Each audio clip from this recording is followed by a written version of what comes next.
जाने दो, यही चल रही दुनिया, सब दुनिया में जी रहे हैं। Important feature of gravitational force लिखो, थ्योरेटिकल क्वेश्चन। इम्पॉर्टेंट फीचर, अरे यार नेटवर्क नहीं आता है, ऑफ, लिखते चलो हाँ हाँ, ग्रेविटेशनल फोर्स लिखो इसमें।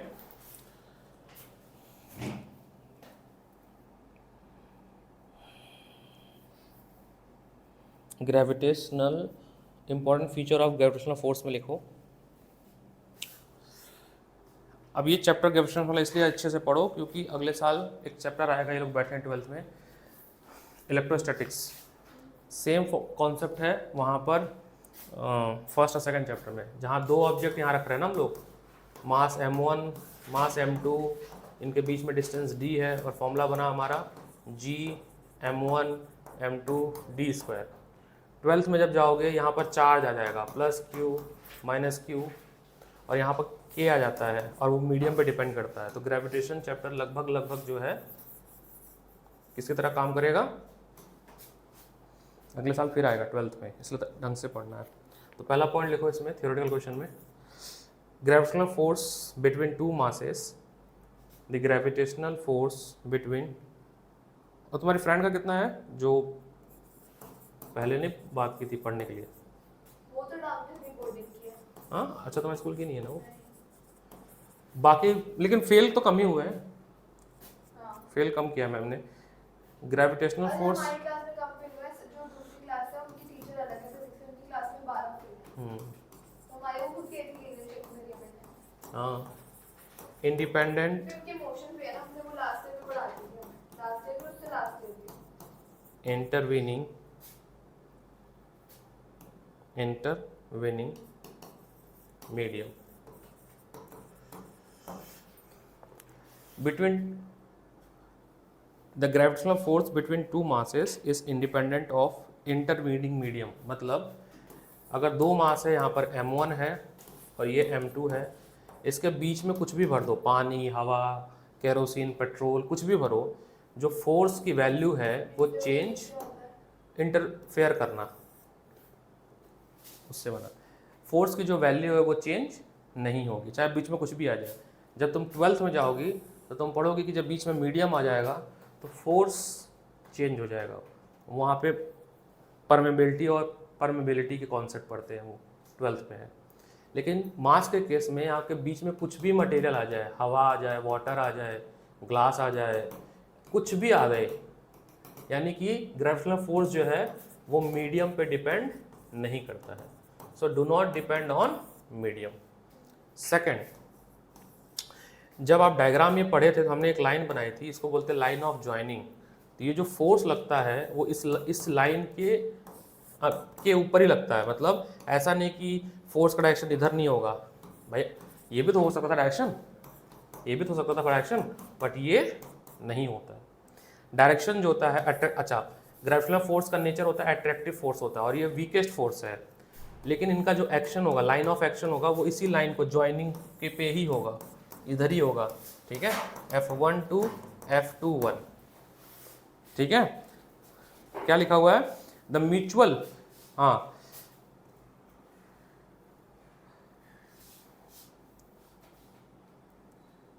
लिखो next, the mutual gravitational force, the mutual gravitational force, the mutual gravitational force, the mutual gravitational force, the mutual gravitational force between two bodies are equal and opposite, equal and opposite, यानी कि universal gravitational law जो है वो Newton third law को ओबे करता है। हमने बताया था आपको F12 is equal to F21। पता क्या होता है, दुख कम तब हो जाता है जब पूरी क्लास फेल हो जाती है और कम आते हैं मार्क्स, तो लगता है सबके कम आ रहे हैं, है ना, इसी बात को देख के तसल्ली दे देते हैं। जैसे ये बच्चा भी हमारा बहुत टॉपर था, जस्ट पास हुआ था, ये फेल तो नहीं हुआ ना तुम?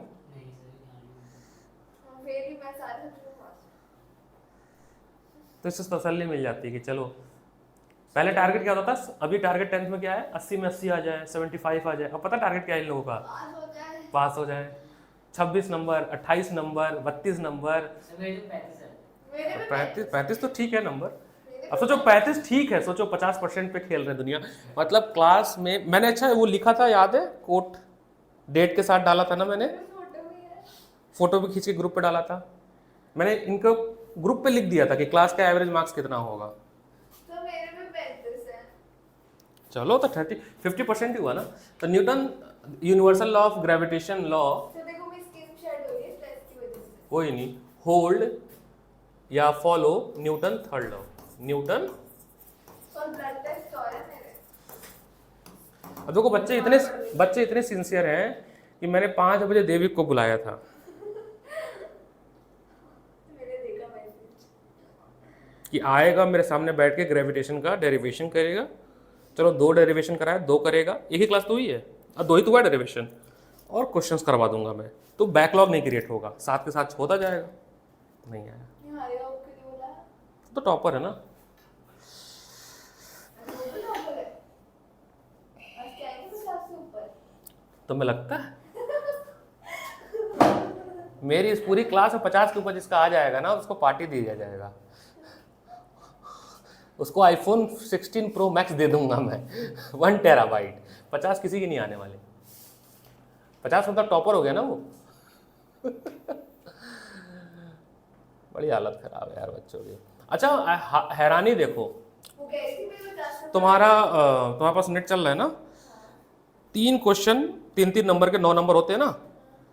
और ये देखना, मैं फोटो भेज रहा हूँ तुम्हें, एकदम नोटबुक में से आया है, नोटबुक। और यहाँ जो तुम्हारे पेपर में, तुम लोग के स्कूल में, और जो तुम लोग को मैं पढ़ाया हूँ क्लास में, उसी से आया है। मैं बैठ के टैली किया, देखो भेजा मैंने। फिर आपने इतना कुछ कराया क्लास में। बेटा डेरिवेशन गला फाड़ा हूँ लास्ट के 3 दिन में, और उसमें से 31 नंबर का डेरिवेशन आया, 31 मार्क्स का डेरिवेशन, जो 3 दिन में क्लास हुई है ना, उसी में से आया है। सोचो, तो अगर बच्चा पहले कभी ना पढ़ा रहे और 3 दिन बस पढ़ा होता तो उसके 31 मार्क्स ऐसे ही हो जाते 70 में से। और एमसीक्यू, और इसको भी साइंस लेना है, और एमसीक्यू उनके 16 नंबर में से सबको मिल रहे 2 3 2 3। मतलब सोचो 12 एमसीक्यू गलत। अब मैं बोल बोल के थक गया, भाई एमसीक्यू प्रैक्टिस कर लेना तुम लोग टुगेदर विद से, इससे उसे एमसीक्यू नंबर कटेगा। एमसीक्यू कोई सोर्स होता ही नहीं, आपको प्रैक्टिस करना पड़ेगा। एमसीक्यू का सोर्स यही है कि आपको कॉन्सेप्ट क्लियर होने चाहिए। तो यूनिवर्सल लॉ ऑफ ग्रेविटेशन, हाँ अभी रुक जाओ, पढ़ा लेने दो इन लोग को, स्टार बना लो, बता दूंगा। Universal law of gravitation hold the Newton third law, ठीक है। कोई भी नहीं आया, रिकॉर्ड तो हो रहा है ना, रिकॉर्ड तो हो रहा है ना, ये रिकॉर्डिंग देखेंगे लोग। हाँ तो कहाँ देखती हो तुम, रिकॉर्डिंग देखती हो। दूसरा मैंने आपको थर्ड बोला कि जो ग्रेविटेशन लॉ है वो इस लाइन ऑफ एक्शन को ज्वाइन करता है। जो लाइन डॉटेड है ना, लाइन ऑफ ज्वाइनिंग को करता है ये। ऐसा नहीं कि फोर्स लग रहा है तो एक इधर लग गया, इक्वल एंड अपोजिट, ये भी तो हो सकता है इक्वल एंड अपोजिट, है ना। बट ये नहीं होता है, ये याद रखना है आपको, दिस इज नॉट पॉसिबल।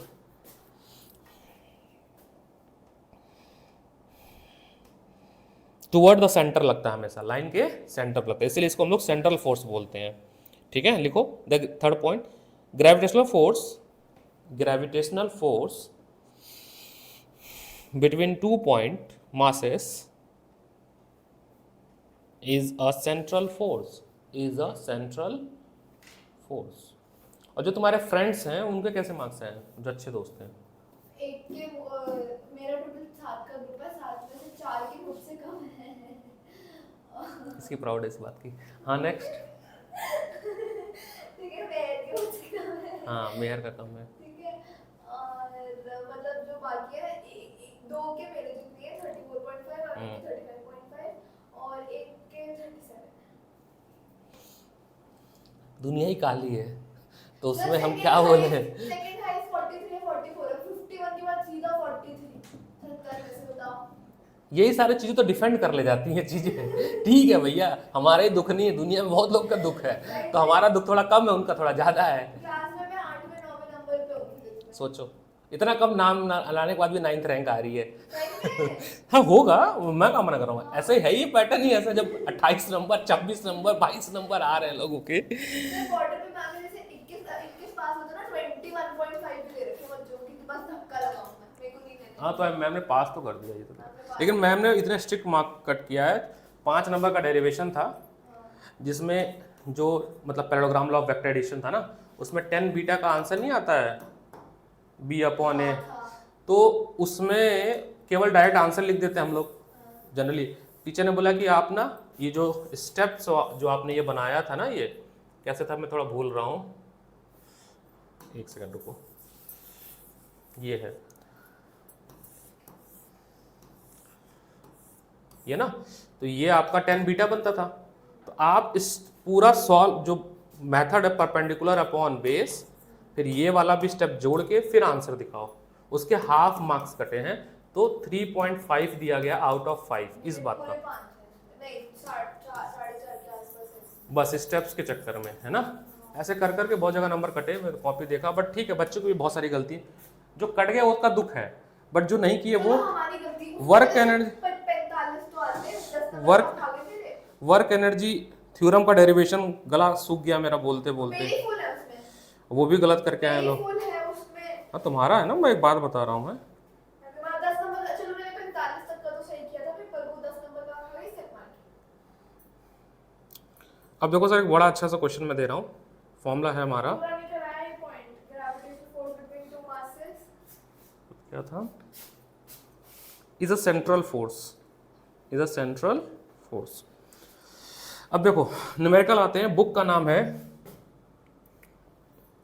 तुम्हें सबसे ज्यादा केमिस्ट्री खुशी केमिस्ट्री में है, पास हो गई मैं। पास हो गई मैं।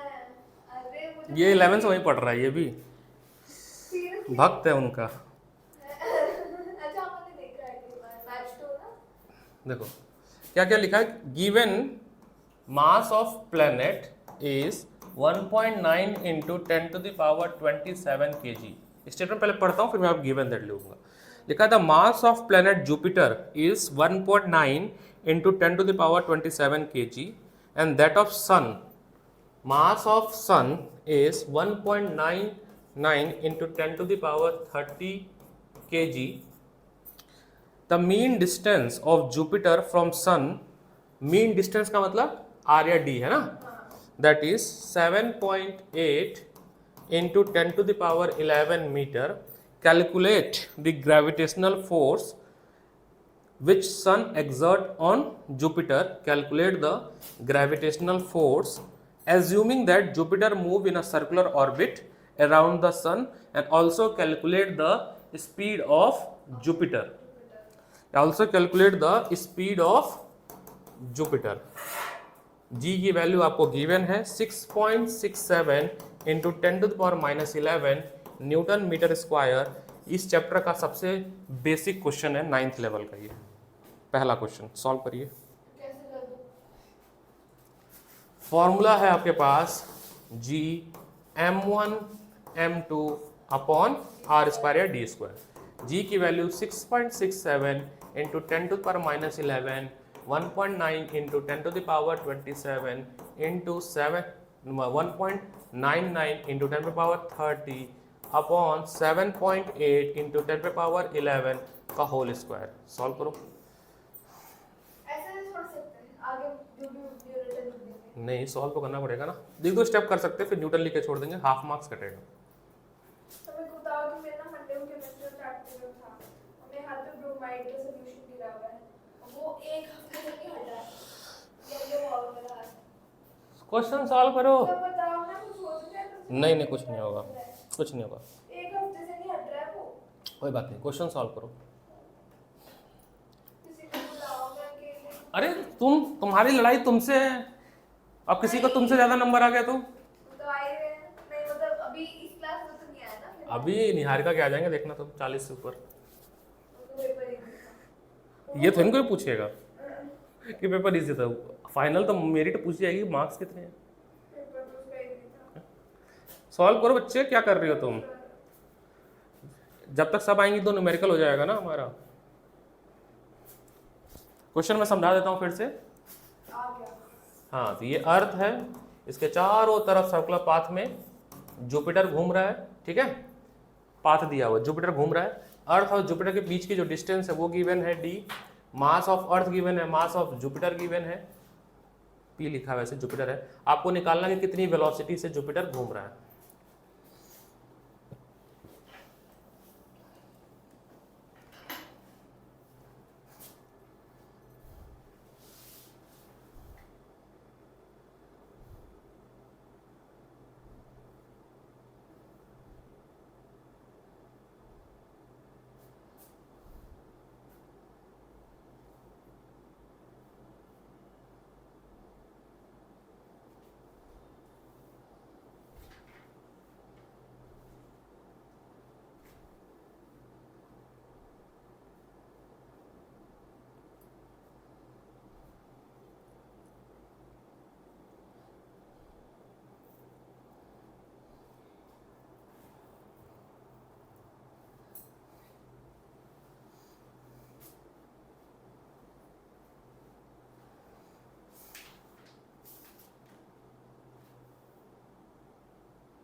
कितने क्वेश्चन हुए सर?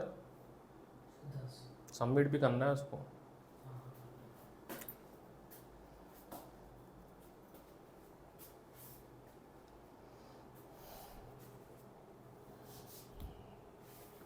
और ये थोड़ा हैबिट डेवलप करो एसेलोरा को पढ़ने की, ठीक है, क्योंकि पढ़ोगे तो तुम लोग को थोड़ा सा एक तो कीवर्ड मिलेगा कि लिखना कैसे है, वर्डिंग की बड़ी प्रॉब्लम आ रही है।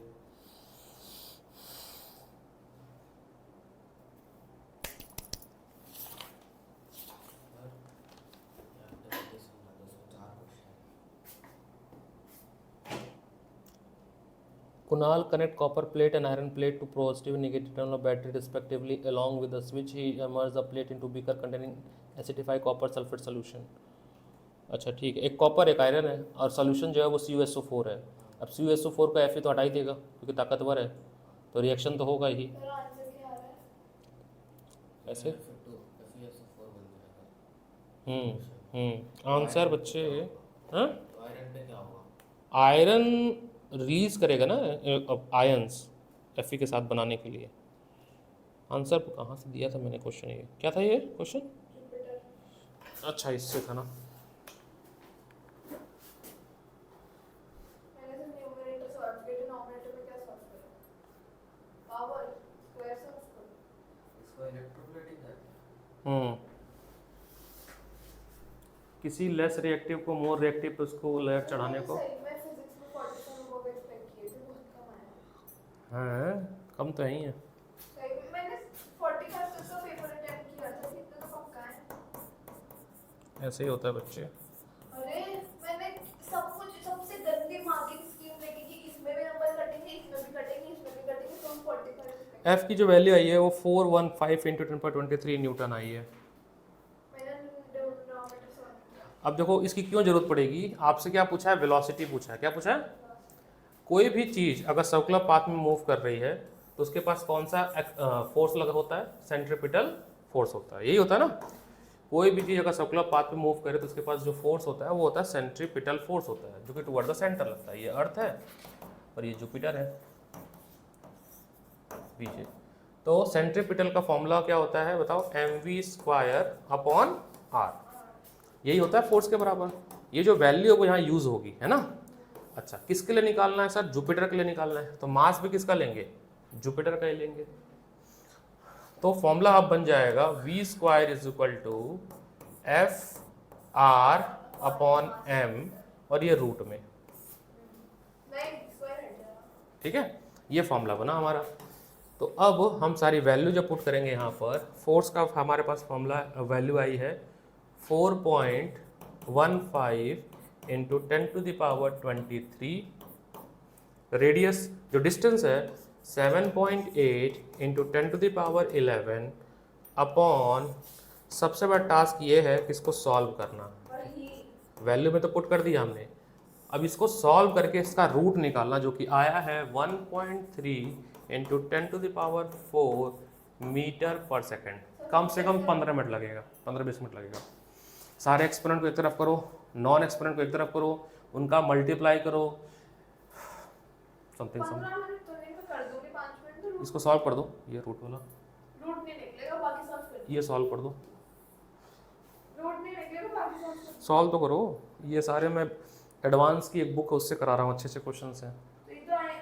क्यों नहीं आएंगे, मैं मुझे पता है ना, जो लेवल आएगा वही वही क्वेश्चन करा रहा हूँ। बुक का नाम है चिंगेज पब्लिकेशन, राइटर का नाम है BM शर्मा, और जेई एडवांस की बुक है, उससे सेलेक्टेड क्वेश्चंस करवा रहा हूँ, सारे नहीं करा, CBSE लेवल का ही करा रहा हूँ, उसमें CBSE का भी लेवल है, तो CBSE वाला ही करा रहा हूँ। क्या हो रही है, जलने दो यार, मेरे को पता नहीं, अभी कोई स्विच बंद कर दूँ, हाँ आएंगे तो बंद कर देंगे ना, यानी पता नहीं कोई बंद करो कुछ और बंद हो जाए, तो मेरे को ना स्विचेस नहीं पता होते कौन से देखा कभी कभी ये उसका पता नहीं कौन सा भी बंद करो कुछ और बंद हो जाएगा, क्योंकि तो मेरे को ना इसका लिखना पड़ेगा इस पर। अभी ये सब रिपेयर होना है, सब वॉल वगैरह रिपेयर होगा, छुट्टी नहीं होगी क्योंकि फिर ये क्लास यूज़ नहीं होगा ना, ये जब रिपेयर होगा तो, या तो छुट्टियों में होगा, विंटर वेकेशन में कराया जाएगा विंटर वेकेशन में मिलेंगे। ये सब। अरे ये एक हफ्ता लगेगा फिर से ये रूम तैयार होने में, फिर से पेंट होगा, ये पूरा पेंट होगा।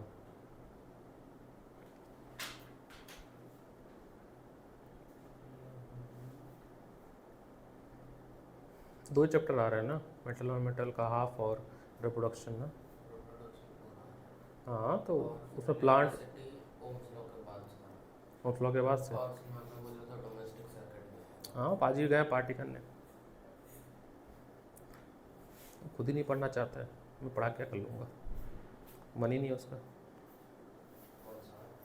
सरदार जी दोनों का मन नहीं है, आपके हिसाब से किसी का पढ़ने का मन नहीं है? हैं 2 बच्चे फेल भी हो गए फिर भी नहीं पढ़ रहे। नहीं, आपके मेरे लाइफ में पहली बार हुआ कि 10th में बच्चा फेल हुआ है, ऐसा कभी बच्चे नहीं मिले थे कि 10th में फेल हो, कभी नहीं मिले थे। गधा से गधा बच्चा भी पास हो तो गया था, पता नहीं इस बार क्या हुआ है। सॉल्व हुए हैं? हाँ, एक सेकंड हो गया। तो पेन खत्म हो गया तेरे को। रेड है।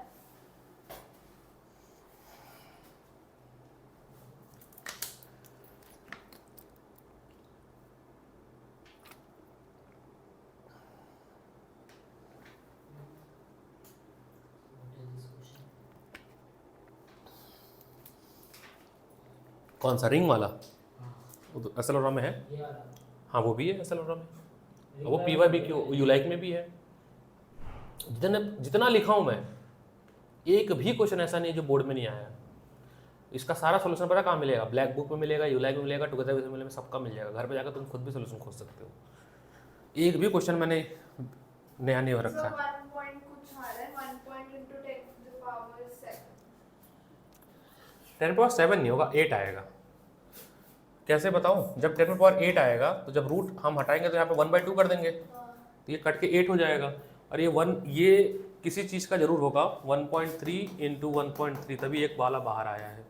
रूट के विद रूट 1 पॉइंट कुछ into 10 के बाद। यही मेन प्रॉब्लम है। सबसे बेसिक फॉर्मूला था, सबसे जीरो लेवल का फॉर्मूला है, फर्स्ट फॉर्मूला है, और ये फॉर्मूला 9th क्लास का है, बट इसके क्वेश्चंस नहीं होते हैं। क्यों? क्योंकि कैलकुलेशन टफ है, और इसी वजह से यहाँ पे मार्क्स 1 नंबर बच्चों का चला जाता है। अब जब फोर्स नहीं निकलेगा तो वेलोसिटी नहीं निकलेगा। तो अगर टीचर ने हाफ मार्क्स यहाँ कट करेंगे, अब मान लो आ गया, तो फिर यहाँ पे भी 1 नंबर, तो 1.5 मार्क्स तो कट ही कर लेगा टीचर। 2 नंबर में से तो हाफ मिला। ऐसी ही हो रही है आजकल कॉपी ऐसे ही चेक हो रही है। मैंने तो बहुत डिटेल में कॉपी देखा, मैंने कहा वाह, एक मैं चेक करता हूँ, नंबर बांटता हूँ बच्चों को। और एक स्कूल वाले, ऐसा लग रहा है उनकी किडनी। अगला क्वेश्चन देखिएगा।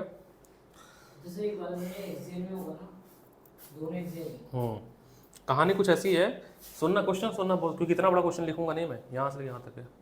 The orbit of earth of mass of earth given is 6 into 10 to the power 24 kg। पहले मुझे बैठ दो स्कोर किया कैसे जाए, क्योंकि मैथ्स में भी मेरे सेकंड हाईएस्ट और सेकंड हाईएस्ट में कितने 59।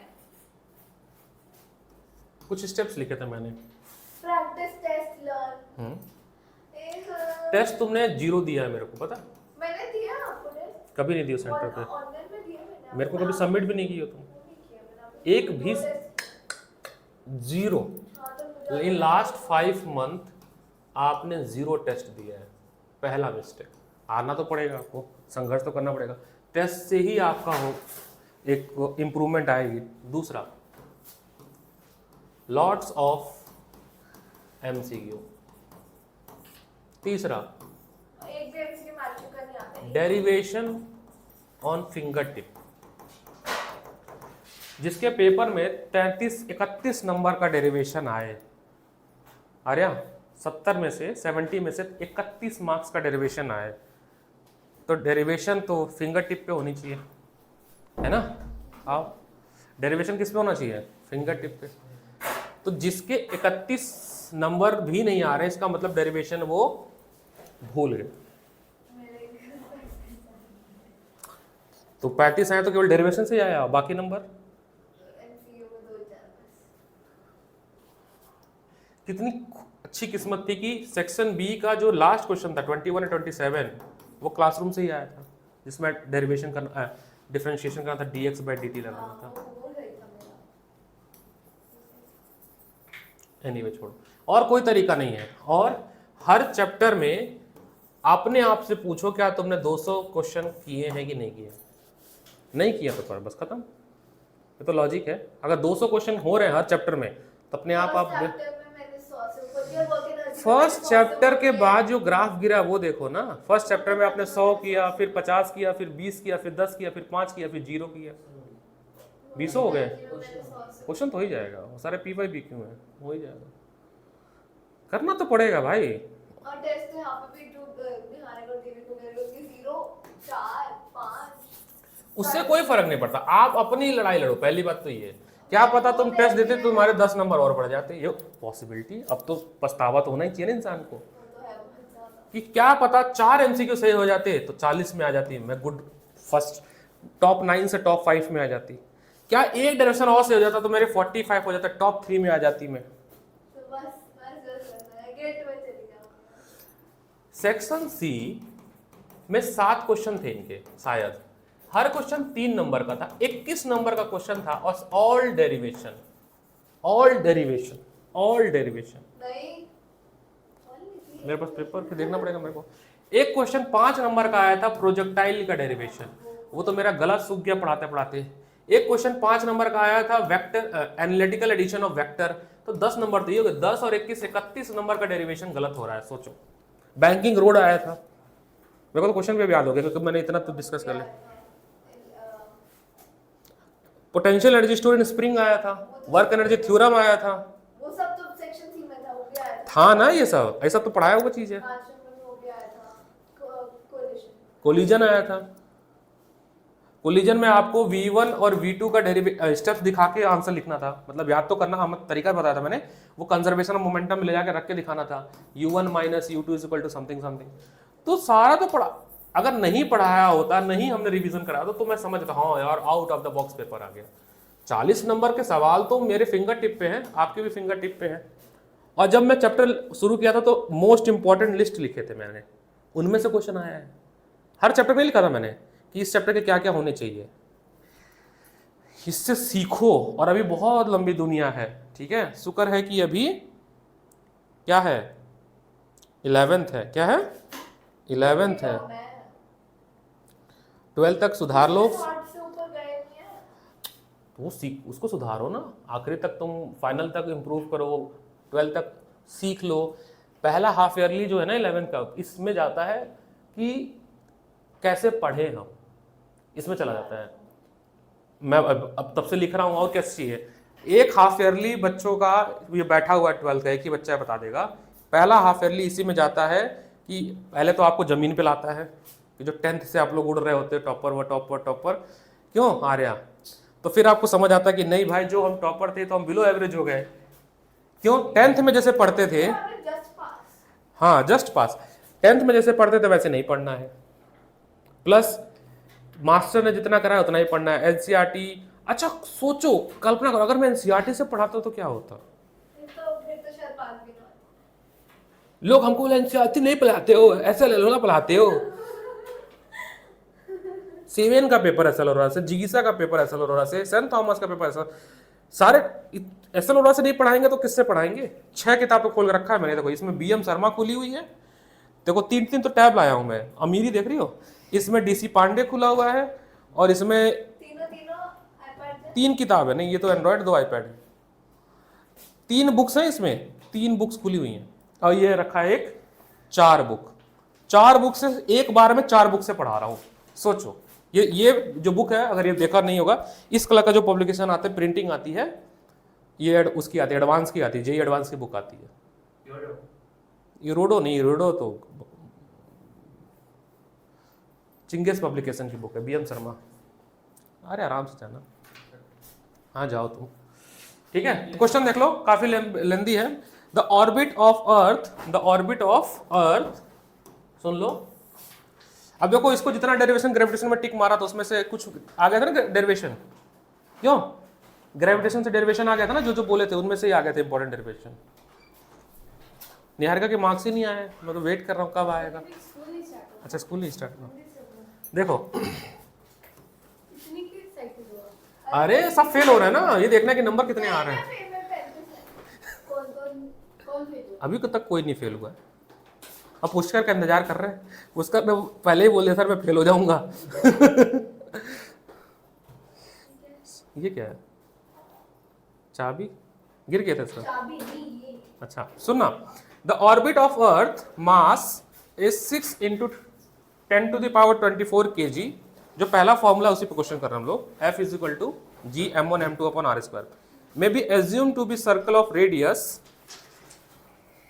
ठीक है। ये सन है और ये पृथ्वी है जो चक्कर काट रही है, और इसका जो रेडियस है मतलब डिस्टेंस वो है 1.5 × 10⁻11 metre, with sun at center has shown in figure. The time taken for one orbit, एक पूरा कंप्लीट चक्कर काटने में, सुन लो फिर मैं सुनो, एक पूरा कंप्लीट चक्कर काटने में जो टाइम लग रहा है वो लग रहा है 3.2 × 10⁻7 सेकेंड, ठीक है। स्टेटमेंट समझे? एक चक्कर काटने में इतना टाइम लगता है। और ये डिस्टेंस है, हाँ।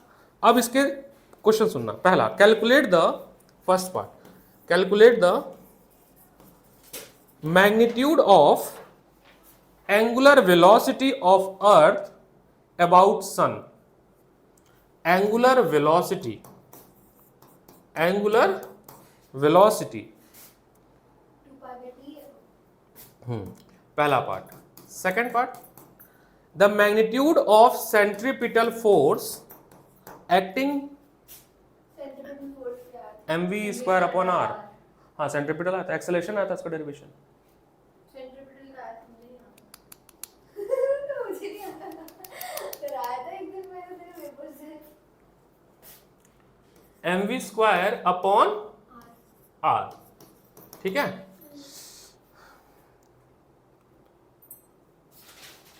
ठीक है, पहले 2 पार्ट है, इतना ही करो। क्वेश्चन पढ़ना है, लो पढ़ लो, ये है बाकी पढ़े में 2π/t है।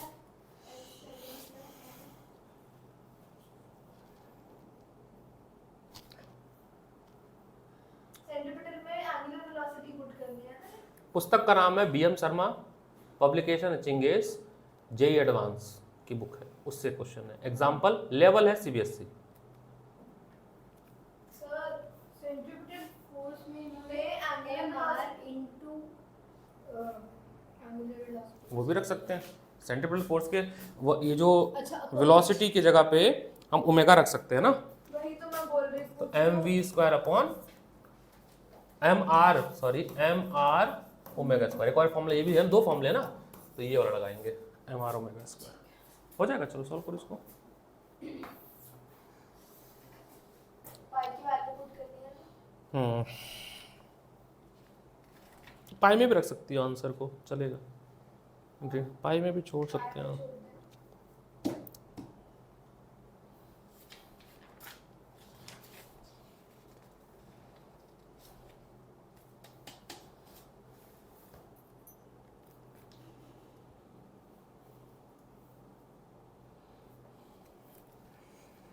भाई रोज का रोज डेरिवेशन सीखो, इसके अलावा कोई ऑप्शन नहीं है। अगर सोचो कि एग्जाम टाइम में डेरिवेशन करेंगे तो वही होगा, मास की जगह वेलोसिटी लिखेंगे, वेलोसिटी की जगह डिस्टेंस लिखेंगे, यही वही है। ओमेगा आया 0.6 पाई into 10 power minus 7। रेडियन पर सेकंड है ना। अब ये निकाले। हाँ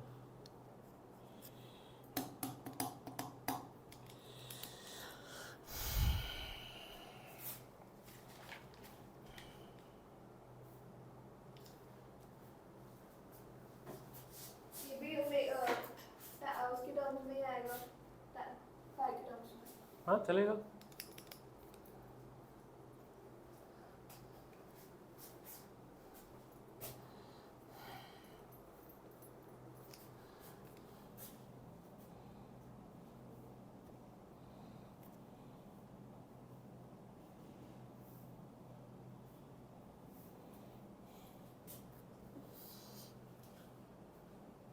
सिंसियरिटी देखो, देविक 7 बजे भी नहीं आया,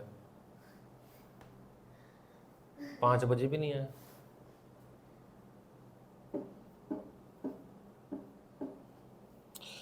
अब मैं सोच के आया था कि मैं देविक को बुला के उसको थोड़ा प्रैक्टिस करा दूंगा, ये वाला चैप्टर साथ के साथ तैयार हो जाएगा। पाइल अप नहीं रखेंगे, बैकलॉग नहीं क्रिएट करेंगे।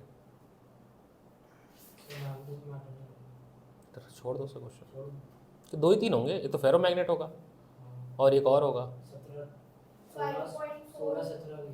2 ही 3 क्वेश्चन डाले थे मैंने, ज़्यादा क्वेश्चन बनते ही नहीं उससे। Sir 5.4 pi.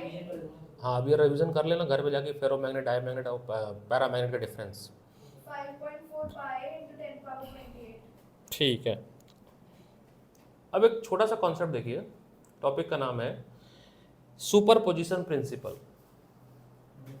Superposition principle, principal of superposition gravitational force, heading डालो, प्रिंसिपल ऑफ सुपरपोजिशन प्रिंसिपल। और ये बहुत इंपॉर्टेंट है इस साल के लिए भी और अगले।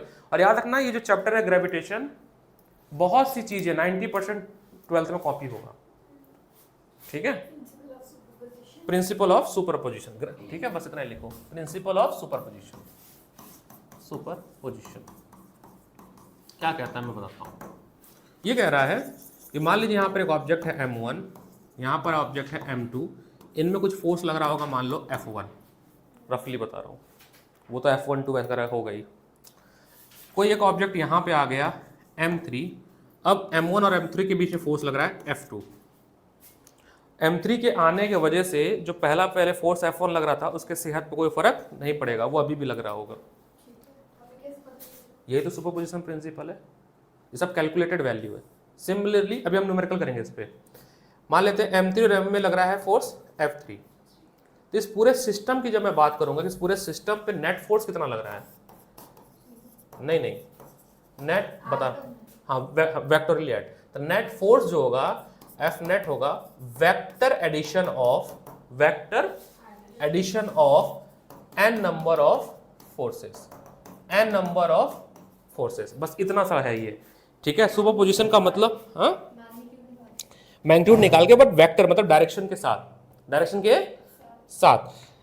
तो लिख लो, according to principle of superposition, according to principle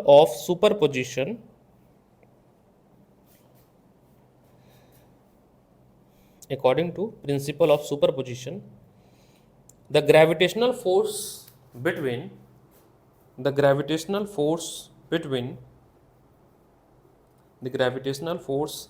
between two masses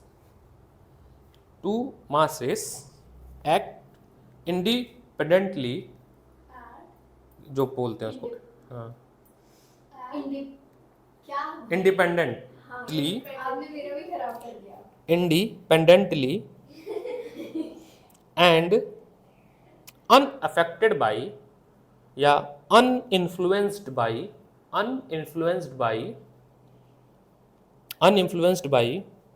presence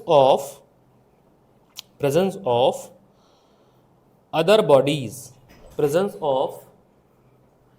वाह, आपके लिए ताली बजवाए हम। 5 बजे क्यों नहीं आए आप?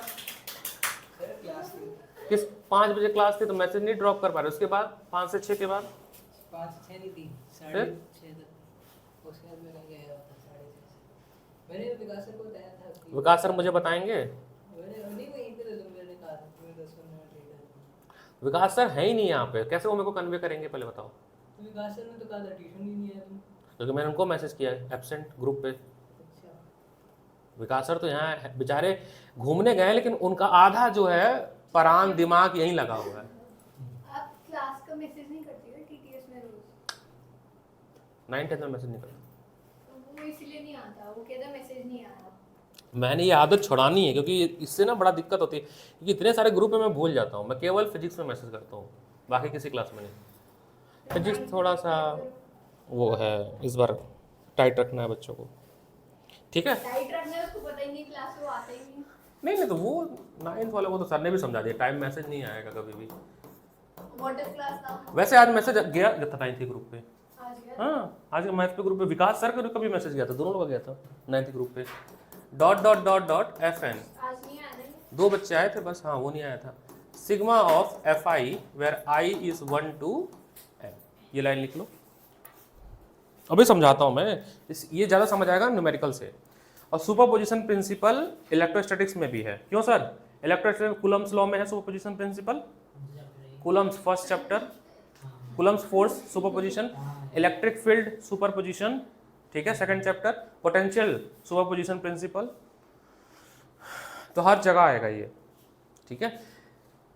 वेक्टरली एडिशन है, मतलब हम इसमें डायरेक्शन कंसिडर करेंगे, इसीलिए वेक्टर एडिशन, ठीक है, याद रखना वेक्टर एडिशन है ये, वेक्टर एडिशन है, नॉर्मल एल्जेब्रिक एडिशन नहीं है। हाँ बस इतना है कि मान लो यहाँ पर 10 न्यूटन लग रहा था पहले, तो इसके आने से ये बढ़े घटेगा नहीं, अभी भी 10 न्यूटन ही होगा। यहाँ जो भी लगे 20 न्यूटन, और इसकी वजह से यहाँ पे भी 20 न्यूटन बढ़े घटेगा नहीं, नया फोर्स लगेगा आपस में, लेकिन जो पहले लग रहा था उस पर नेचर, उस पर सेहत को कोई फर्क नहीं पड़ेगा।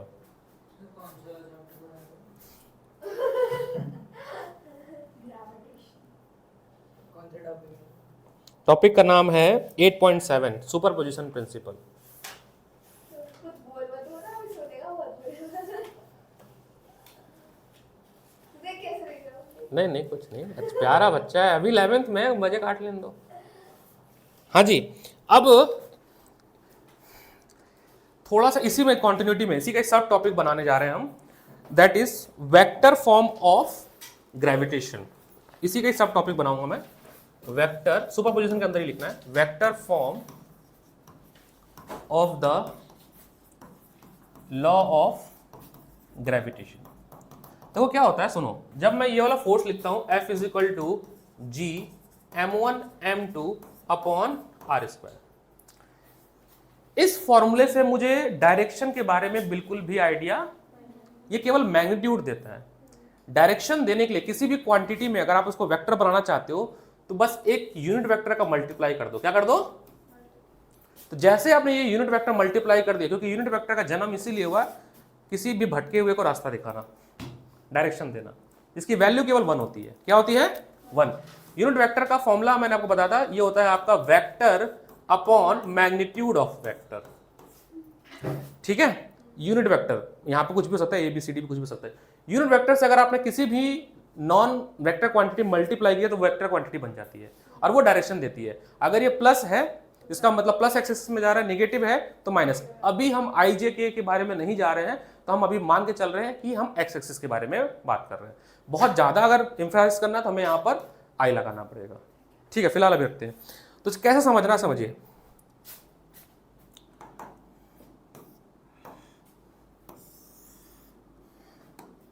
लेट्स से, अच्छा, न्यूटन लॉ या यूनिवर्सल लॉ ऑफ ग्रेविटेशन आने से पहले मैंने बताया था कि ये सेंट्रल फोर्स है, मतलब जिस लाइन पे ऑब्जेक्ट रखा है वो उसी लाइन पे फोर्स लगता है। अट्रैक्टिव फोर्स है, ऐसा नहीं कि इक्वल एंड अपोजिट लग रहा है तो ये इधर लगेगा और फोर्स इधर लगेगा, ऐसा नहीं है बिल्कुल। फोर्स का जो डायरेक्शन होगा वो किस तरफ होगा? टुवर्ड द सेंटर होगा, लाइन ऑफ ज्वाइनिंग। ये लाइन ऑफ ज्वाइनिंग है ना, इसी, ऐसा भी नहीं कि ये इधर भागेगा और ये इधर भागेगा, बिल्कुल भी नहीं है। अट्रैक्टिव नेचर, रिपल्सिव नेचर कब होगा? जब इलेक्ट्रोस्टैटिक फोर्स होगा, यानी यहाँ पे चार्ज रखे होंगे, पॉजिटिव और नेगेटिव। मास के केस में अट्रैक्टिव नेचर होगा। क्या होगा? अट्रैक्टिव नेचर होगा।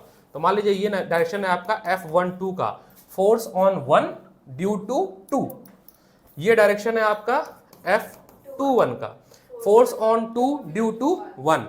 और universal law of gravitation satisfy करता है Newton third law of motion को, मतलब ये दोनों इक्वल होंगे मैग्नीट्यूड वाइज, डायरेक्शन इनका उल्टा होगा। दूसरी बात, एक यूनिट वेक्टर मैं बना रहा हूं r12 जिसका डायरेक्शन है, नाम दे देते हैं a to b, a to b। एक यूनिट वेक्टर है जिसका नाम है r21 यूनिट वेक्टर, ठीक है, ऐसे कैप बनना 2p, जिसका डायरेक्शन है b टू a। तो कुछ बातें यहां पे लिख देते हैं।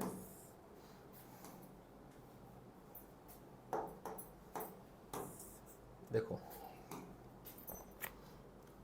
ये अजम्पशंस है। Let r21 is a unit vector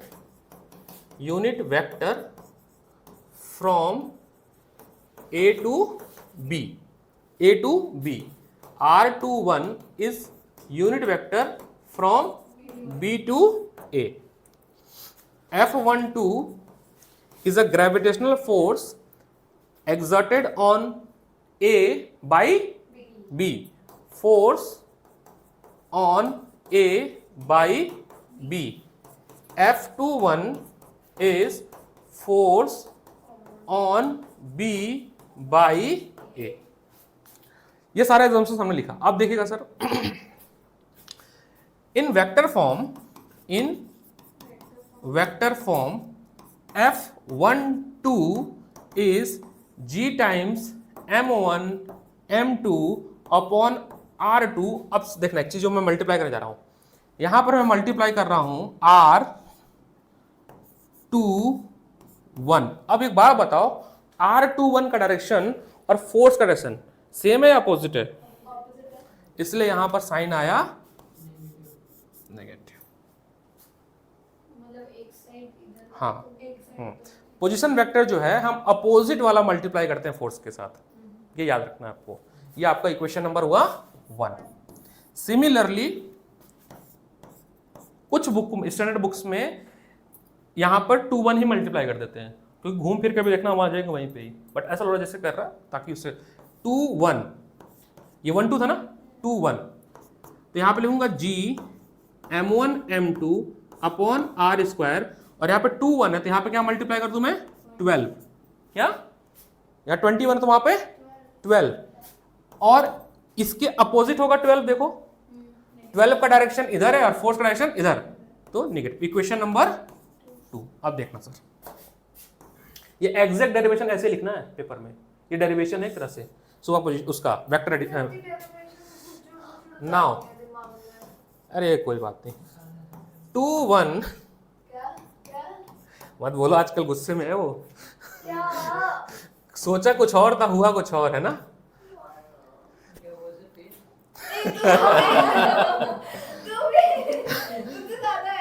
class में ये टॉप 9 रैंक पे है ये, और 35 मार्क्स है, और 70 में से, और सेकंड हाईएस्ट कितना 41 है, 43 है। अब पेपर का लेवल मैं फिर से थोड़ी थोड़ा सा देखें, वो बताना जरूरी। सेक्शन सी 7 क्वेश्चन 3 नंबर के डेरिवेशंस के थे। किसके थे, कौन कौन से बताता हूं।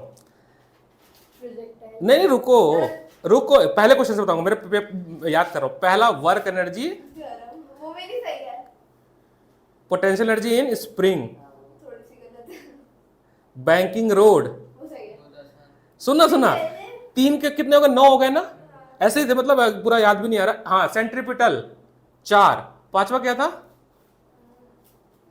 न्यूमेरिकल था शायद उसमें, बुलेट वाला है ना। नहीं मेरे पास पेपर है। अच्छा फिर भी 21 नंबर का डेरिवेशन था। उसके बाद देखना सेक्शन डी में, 5 नंबर के 2 क्वेश्चन, एक प्रोजेक्टाइल और एक vector addition analytical method, a² + b² + 2ab cos theta वाला डेरिवेशन। कितना हो गया, कितने 31 मार्क्स का जो था, पेपर में शेयर करता हूं आप लोगों को।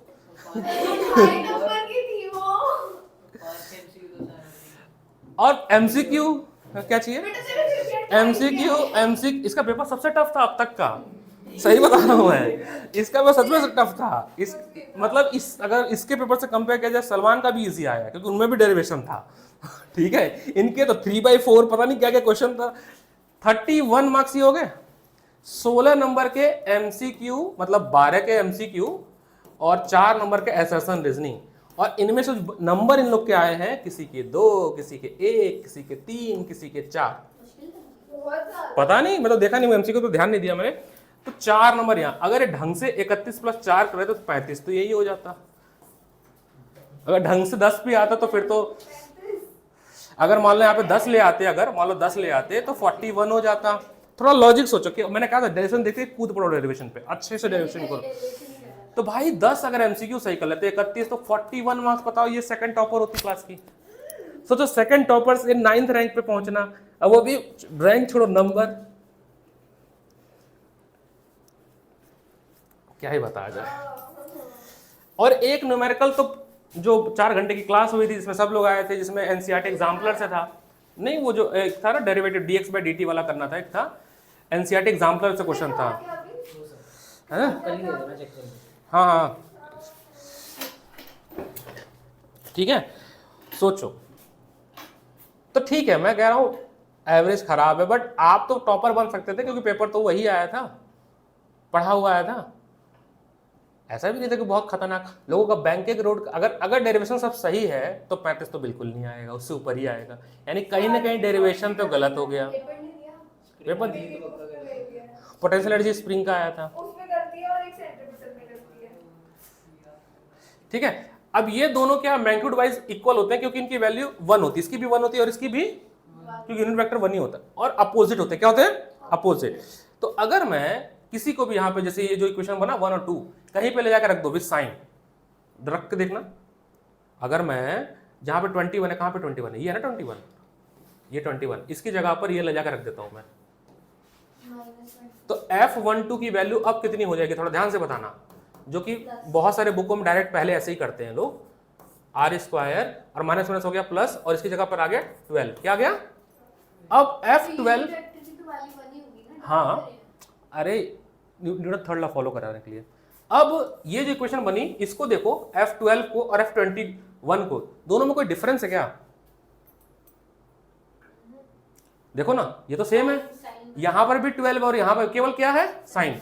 तो इसको लिख लो मान लो 3, तो बाई कंपेयरिंग, बाई 2 and 3 हमने ये बात साबित कर दी कि F21 इज इक्वल टू, अभी जितना आसान लग रहा है ना, अब पेपर में ये जब आएगा तो बच्चे पक्का 100% गलत करके आएंगे। कहीं भी रख दो, 2 में रख दो, नहीं मतलब एक इक्वेशन से नहीं हो पाएगा, मतलब दो सेकंड। अरे आप सीधे ऐसे लिखो, फ्रॉम 1 2 भी लिख दो, कोई दिक्कत नहीं है। बट ये बीच का जो स्टेप कहाँ गया, वो ये दिखाने के लिए मैंने एक और बनाया। ऐसा लग रहा है तो एक ही 2 इक्वेशन बनाया, फ्रॉम 1 and 2, डायरेक्ट ये जंप कर गए, क्योंकि हमें कंक्लूजन तो पता ही है। अच्छा, इसका भी नुकसान होता है, कॉपी मैंने देखी, आंसर पता था कि क्या लिखना, हाफ mv² माइनस करंट वो वर्क एनर्जी थ्योरम, मास है ही नहीं, कहाँ चला गया? आंसर में मास है, बीच में मास नहीं है। टीचर ने कहा ये मास आया कहाँ से? भाई वेरिएबल अगर आ रहा है तो बीच में लिखो ना, 1/2m से मल्टीप्लाई करना था बोथ साइड। आंसर में दिख रहा है 1/2m और बीच स्टेप में 1/2m है ही नहीं। ऐसा भी रटना नहीं है भाई, स्टेप समझ समझ के रटो कि कहाँ कहाँ क्या क्या ये एजम्पशंस लिखने के नंबर मिलते हैं, ये जो लिखा है मैंने इस तरफ, ठीक है। ये अभी मैंने इसको सुपर पोजिशन के अंदर ही रख दिया है, ठीक है। इसको छाप लो, छापो भाई पुष्कर जी, छापो छापो।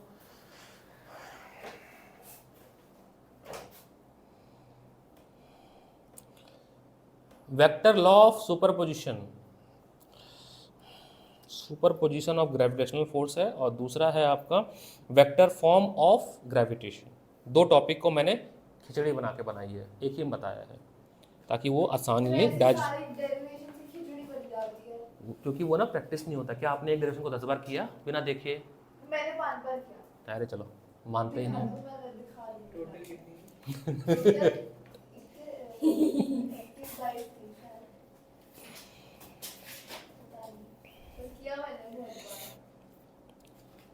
कोई बात नहीं, अब से अभी तो first half yearly wake up call के लिए कोई टेंशन नहीं है।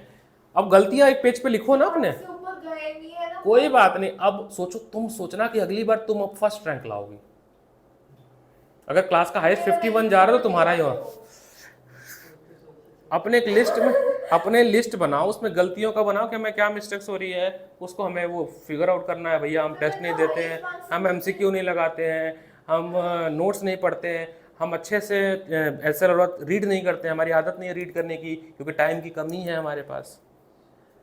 तुम्हें तो हाईएस्ट मार्क्स सुन सुन के दिमाग खराब हो रहा है। मैथ में 60 वही हाईएस्ट तो आपका ही होना चाहिए था। ये भी एटीट्यूड रख सकते हो कि वही हाईएस्ट तुम्हारा क्यों नहीं है। मैं कह रहा हूँ क्लास में 70 में से 5 नंबर आया हाईएस्ट, वो 5 तुम्हारा होना चाहिए ना, उसमें 0 क्यों हो रहा है, ये सोचो ना। एनीवे, अब सुनो, जो सुपर पोजीशन आप पढ़े थे तो उसमें मेरा F1 + F2 + F3 बोल दिया, उसको वेक्टरली दिखाना है।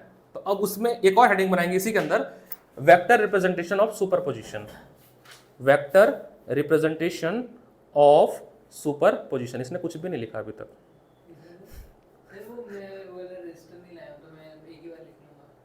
कैसे? रिकॉर्डिंग कब देखते हो तुम? रिकॉर्डिंग आज तक कोई देखा है? रिकॉर्डिंग देखो, कितने रिकॉर्डिंग में तुम रोस्ट हुए हो, देखो तुम ना। मेरे को सर बोलते, सर ऐसे रोस्ट कर देते हो बच्चों को। हमने कहा बच्चे कभी देखते ही नहीं है। मैंने क्या क्या बोला है इनको। आपने कहा किसी और की रिकॉर्डिंग से बोलते हो। मैं, हाँ, 10th में तुम लोग को रोस्ट कर देता हूँ। 12th में 10th वालों को कर देता हूँ। रिकॉर्डिंग देख रहा था। उसमें इसको रोस्ट किया होगा मैंने। नहीं, रोस्ट नहीं करा था। हाँ। इसको कुछ भी बोलते ही रहता हूँ मैं अरे किससे। आपको हिस्ट्री के मार्क्स कंपेयर कर रहे थे ना पक्ष लगा के। हाँ, 96 थे उसके। हाँ, तो ऐसे फिर चेतू रहता कि मुझे तो 89 आया ना, फिर सर डिफेंड कर रहे थे कि 89 भी अच्छे हैं। चलो, अब जैसे अब हाँ, टॉपिक है हमारा vector representation, vector representation of super position principle. एक बच्चे को, यूके के बच्चे को फिजिक्स पढ़ाना है मेरे को। टाइमिंग इतनी गड़बड़ होती है कि मैं पढ़ा ही नहीं पाता हूँ। हाँ, वो रात ही तो पढ़ना है। अर्नब है, पहले यहीं पे था, इंडिया में ही था 10th तक, अब गया यूके। ये देखो ना, यूके गया, इसका यूके का टाइम शेड्यूल फॉलो करना है। हमने कहा कंट्री तो बताओ अपनी तुम। इसका सिलेबस ऐसा है, देखो 11th में है। 11th में कुछ सिलेबस 11th की है सीबीएसई के हिसाब से, और कुछ चैप्टर इसके 12th के हैं। जैसे इलेक्ट्रिसिटी चैप्टर 12th में है, मटेरियल चैप्टर 11th का ही है, मतलब जो बल्क प्रॉपर्टी ऑफ मैटर पढ़ते हैं। मैकेनिक्स मतलब ये जो पढ़ते हैं हम लोग, ये मतलब वहाँ की फिजिक्स यहाँ से मुश्किल है। ईजी है। इजी है। हाँ, पेपर बड़े अजीब अलग आते हैं, थ्योरी कुछ होता ही नहीं है, पेपर नहीं बनते हैं इनके, में रटना नहीं होता। रटना नहीं होता उनमें। तो कैसे इस बात को साबित करेंगे, तो बहुत सुंदर सा डेरिवेशन है, देखिए।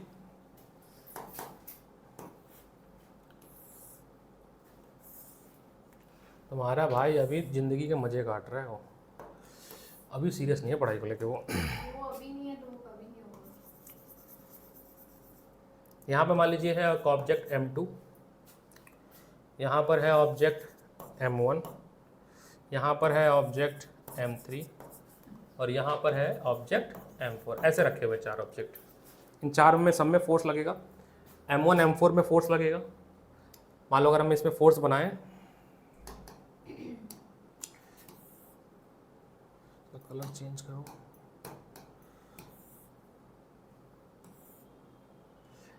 ये फोर्स लगेगा आपको, एकदम ऐसे ही सुंदर सा बना के दिखाना है आपको। Force on 1 due to 4, force on 4 due to 1। Diagram बनाते चलो रनिंग हैंड साथ के साथ। इसको अपनी तरफ खींचेगा, ये अपनी तरफ खींचेगा। ये होगा आपका force on 1 due to 2, force on 2 due to 1।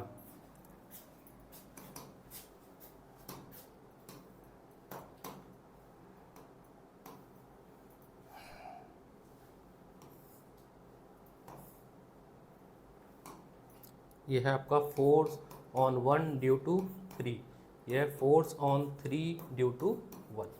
सारे फोर्स हाईलाइट, एक भी फोर्स मिस हुआ तो एक नंबर यहाँ भी कट जाएगा, भाई नंबर लगेगा। 3 में और 4 और 3 में भी लगेगा नहीं, कौन से 2 और 3 और 4। क्यों नहीं लग रहा है? क्योंकि ना इनको कोई लाइन ऑफ जॉइनिंग नहीं है। लगेगा तो है अगर हमने लाइन ऑफ जॉइनिंग बनाई। जितने डॉटेड लाइन बनाया, फोर्स ग्रेविटेशन फोर्स की खास बात यह है कि वो उसी लाइन पे लगता है जो लाइन इनको ज्वाइन करने वाली होती है। तो लगने को तो M3 M4 में भी लगेगा, लगने को तो M2 और M4 में भी लगेगा और M3, लेकिन हमने इनको लाइन ऑफ ज्वाइनिंग नहीं बनाई है। जो लाइनिंग ऑफ ज्वाइनिंग बनाई है, लाइन ऑफ एक्शन बोलते हैं उसको, अलग अलग जगह हर बुक में अलग अलग नाम। तो लाइन ऑफ एक्शन के अकॉर्डिंग ही फोर्स लगता है। बन गया? तो देखिए सर,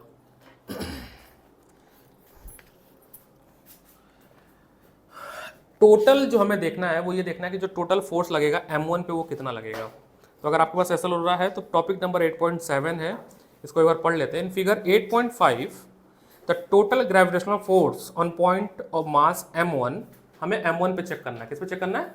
M1 पे। तो 8.7 पेज नंबर। नहीं, टॉपिक नंबर है, पेज नंबर 8.5 है, टॉपिक नंबर 8.7 है, प्रिंसिपल ऑफ सुपरपोजिशन। ये डायग्राम, ठीक है।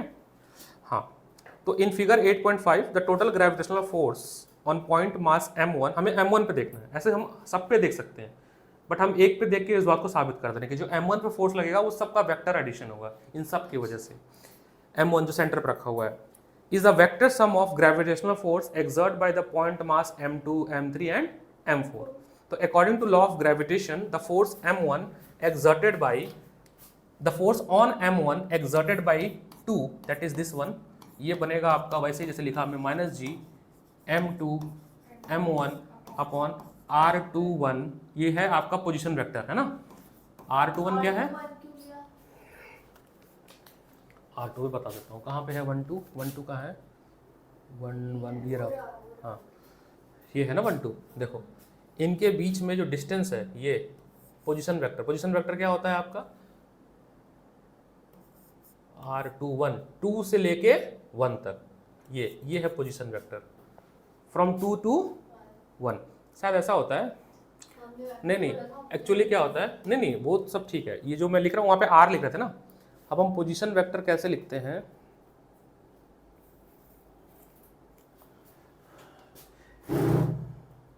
जैसे मान लो ये पॉइंट है A to B, मेरे को वापस जाना पड़ेगा टॉपिक में, ठीक है। A to B, हम जा रहे हैं A to B, ये कन्वेंशन लिखने का।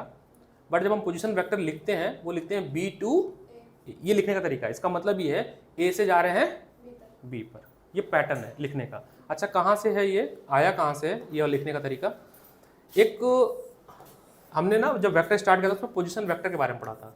ये था R1, ये था R2 और ये था आपका रिजल्टेंट वेक्टर, है ना, R21, याद आ रहा है।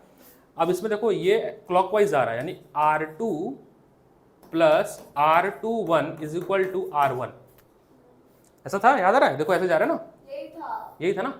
तो R21 इज इक्वल टू हो जाएगा R1 माइनस R2।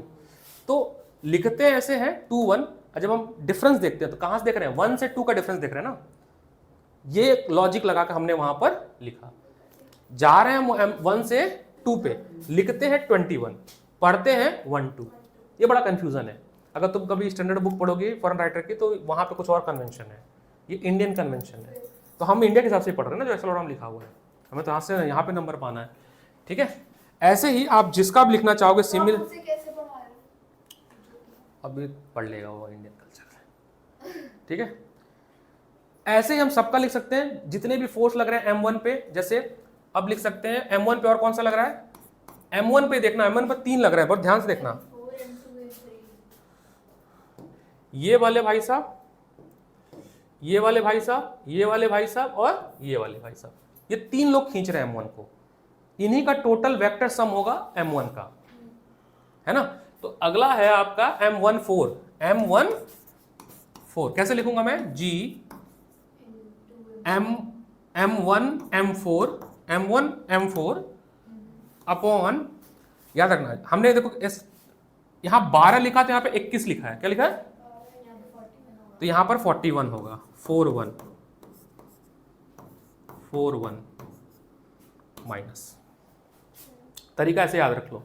एक और है फोर्स, कौन सा? F13, है ना, F13 minus G M1 M3 upon, यहां पर 13 लिखा था, यहां पे 31 लिखेंगे, यही ना।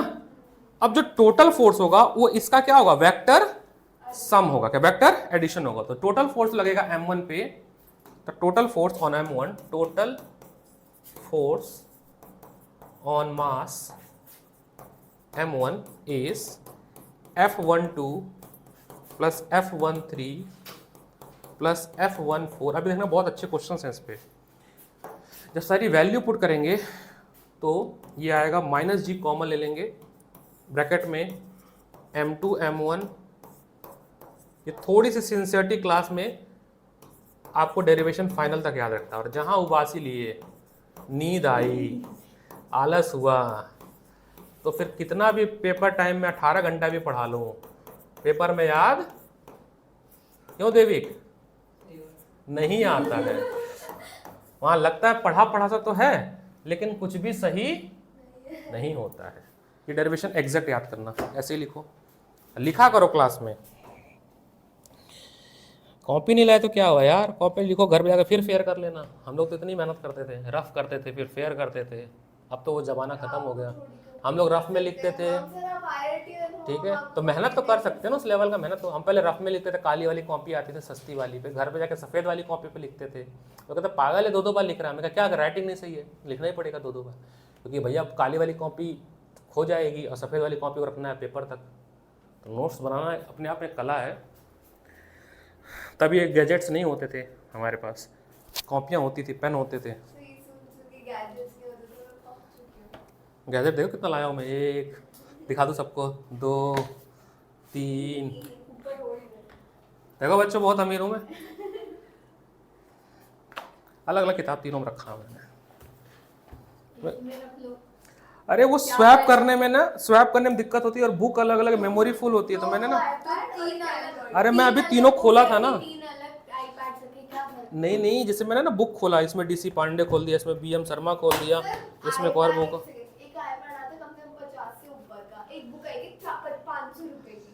नहीं, बुक्स कैरी करना डिफिकल्ट है। अब जैसे BM शर्मा की 5 पब्लिकेशन, वो DC पांडे रखी है, वो एक ऐसे 5 निकालना बेटा, दिखाया जाए बगल में, उसके नीचे दिखा दिया बच्चों को। देखो ऐसी 5 किताब आती है, ठीक है। ये वॉल्यूम 1 है, इसका देखो 2 3 4 ऐसे आती है। जैसे मैकेनिक्स है, इसमें कितने चैप्टर हैं, इसमें है सर्कुलर मोशन तक है, इसमें सर्कुलर मोशन है। ऐसी आपको 5 पढ़नी पड़ती है जेई मेंस के लिए, ठीक है। और ऐसी ही 5 और पढ़नी पड़ती है जेई एडवांस के लिए। कितनी हो गई 10। और 4 और पढ़नी पड़ती है जिसका नाम है हमारा एसल अरोरा, 2 कितनी हो गई 14। उसके बाद 2 एससी वर्मा पढ़नी पड़ती, कितनी हो गई 16। उसके बाद 2 पढ़नी पड़ती है PYBQ, भाई प्रीवियस ईयर में तो पढ़ोगे, कितनी हो गई 18। इससे कम पढ़ोगे तो IIT के दरवाजे बंद है। आपने इतनी 18 बुक्स पढ़ी थी? वही तो बात, इंसान हाँ एग्जैक्टली, सीट भी तो कम था, 6000 तो सीट थी, अब वो बड़ी है सीट। तब IIT भी तो कम थे, अब 16000 है। ठीक है सर। अब इस पे क्वेश्चंस करते हैं, कौन से बुक देखें।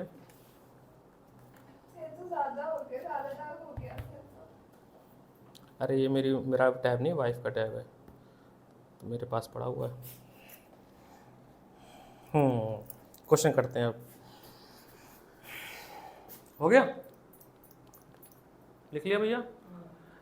देखो ये 5 डेरिवेशन हुआ, फिंगर टिप पे 5 होने चाहिए। कल के टेस्ट में ये सारे डेरिवेशन आएगा। कल का टेस्ट कोई मिस नहीं करेगा, तुम भी नहीं मिस करोगे। रोटेशन में केवल थ्योरी पढ़नी है, न्यूमेरिकल्स नहीं पढ़ना है, बिफोर मास ऑफ मोमेंटम तक। अभी घूमने का प्लान होगा इसका, मोमेंटम सेंटर ऑफ मास तो करना ही है। देखा, देखो है ना।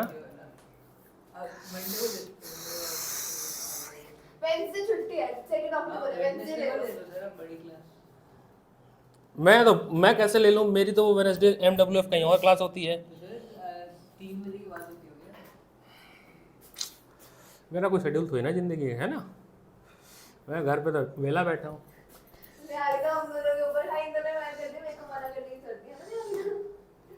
देखो 3 पॉइंट मास है, 3 पॉइंट मास है। मंडे को टेस्ट होगा, विकास सर टेस्ट लेंगे। 3 पॉइंट मास मैं आ जाएंगे ना। 3 मैंने MW में अवेलेबल नहीं है ना, मैं मेरी बड़ी अलग क्लासेस होती है। 3 पॉइंट मास है, इक्वल है MM ट्राइंगल पे रखा हुआ है, और ये तीनों, ये जो ट्राइंगल वो है इक्विलेटरल ट्राइंगल। क्या है, हाँ क्वेश्चन है बेटा, बहुत अच्छे क्वेश्चन। अब देखना कैसे आप यूज करोगे यहाँ पर वेक्टर का भी कैसे यूज होगा, मतलब वेक्टर एडिशन का, और ग्रेविटेशन का भी कैसे होगा। कह रहा find the net gravitational force on any point mass. 3 है ना, किसी भी एक को पकड़ लो, किसी भी एक को पकड़ लो। मान लो मैंने सी मास को पकड़ा, इसके ऊपर इन दोनों को वजह से,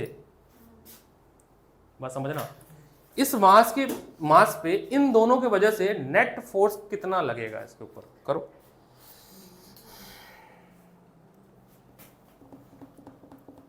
करो।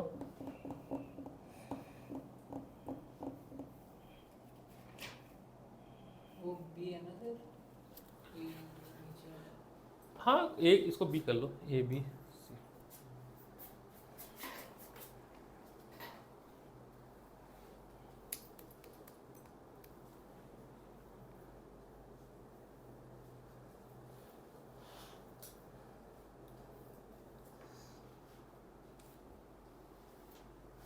अगेन 0 लेवल का क्वेश्चन है सच में। पुष्कर, तुमसे उम्मीद की जाती है तुम इसका आंसर जरूर दोगे। हाँ बस पर टाइम। कितना टाइम लोगे भाई तुम? चलो हम बैठ जाते हैं फिर। देखो मैं थोड़ा हिंट देता हूं, सुनो। एक फोर्स लगेगा सी पे इस तरफ, ए के द्वारा जो खींच रहा है अपनी तरफ, नाम है उसका force on C due to A. और एक फोर्स लगेगा इस तरफ, ठीक है, कौन लगा रहा है? Force on C due to B. अच्छा, एक थोड़ा सा वेक्टर याद आ रहा है? ट्रायंगल। वेक्टर नहीं याद आ रहा आपको? पता क्या वेक्टर में क्या था कि अगर दो फोर्स हैं और इनमें एंगल है थीटा, तो इनका नेट फोर्स जो होता था, यानी नेट रिजल्टेंट, वो होता था, मान लो ये ए और बी है, तो A square plus B square plus 2ab cos theta. पढ़ के आए हो ना, वही लगाना वहां पे। बात ये है इसमें कि जो एफ सी ए है और एफ सी बी है वो दोनों बराबर है। क्या है? बराबर इसलिए क्योंकि यहाँ पे मास सेम रखा है। तो मान लो 10 न्यूटन से ये खींच रहा है, ये भी 10 न्यूटन से खींचेगा। तो एग्जैक्ट जब भी दो फोर्स इक्वल होते हैं तो नेट जो फोर्स आता है वो इनका एंगल बाइसेक्टर होता है। क्या ये भी बताया मैंने? तो नेट जो जाएगा वो इसके एंगल बाइसेक्टर से जाएगा, ये जाएगा, ठीक है। एंगल अगर पूछा जाएगा tan थीटा तो 30 डिग्री हो जाएगा, लेकिन इसका जो वैल्यू होगी वो होगी आपकी F C A square F C B square, जो कि एफ ही लिख दो, सेम है ना भाई, दोनों फोर्स तो सेम है, एफ ले लो ताकि लिखना आसान हो जाए। तो हो जाएगा F square plus 2ff cos 60 cos, ये आपका एफ नेट आ जाएगा जो कि पूछा था इसने। Basic 0 question from DC Pandey. Gravitation में ऐसा पढ़ाना है मेरे को ना, भले समय लगे, भयंकर ग्रेविटेशन पढ़ा दूं मैं, समय लगे, बट मैं 4-5 किताब मिक्स करके ग्रेविटेशन पढ़ाऊंगा।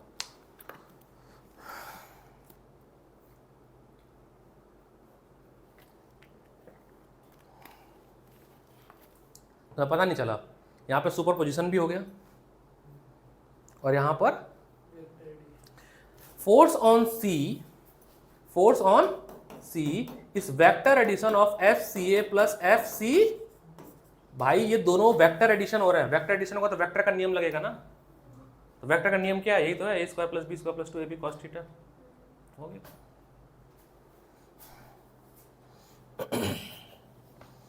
पुष्कर क्यों नहीं कर पाए बेटा? ये तो ये आना चाहिए बेटा। आप ग्रेजुएशन पढ़ चुके हो, है ना, आप ग्रेजुएशन पढ़ चुके हो।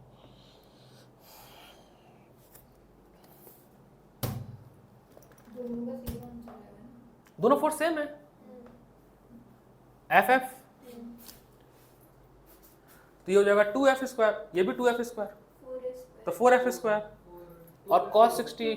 नहीं, इसको भी करना मत, ऐसे करना, देखो 2f square plus 2f square cos 60 की वैल्यू होती है 1/2 होती है क्या? तो 1/2 ये कट गया तो 3f हो गया। क्या हो गया? तो रूट में आया 3f स्क्वायर, बाहर गया f √3। अब अगर कॉम्पिटिटिव एग्जाम के बच्चे हो तो ये आंसर रटा होना चाहिए कि दो फोर्स इक्वली लग रहे हैं 60 डिग्री पे, तो उनका नेट होता है f √3। और f जो भी होगा f, अच्छा f अभी होगा कितना वो निकाला आपने? वो भी अरे क्यों नहीं निकाल सकते? तो F निकलेगा GM² अपॉन A²। नहीं निकलेगा गुरु?